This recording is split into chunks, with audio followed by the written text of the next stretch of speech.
অভ্যাস হয়ে গেছে প্রিয়, তোমার সঙ্গে প্রতিদিন কথা বলার।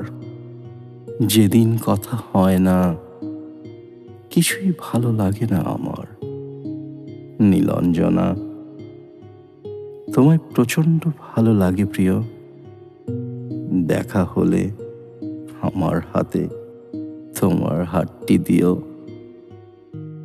তোমায় প্রচণ্ড ভালো লাগে প্রিয়। আমি সব সময় চাইতাম আমার প্রিয় মানুষটা অন্য সবার মতো খাঁচায় বন্দি না থাকুক, সে তার মতো উড়ে বেড়াক। আমি জানি দিন শেষে সে আমার বুকেই ফিরে আসবে। সে যে আমার ভালোবাসা, সে যে আমার প্রিয়তমা, আমারই নীলাঞ্জনা।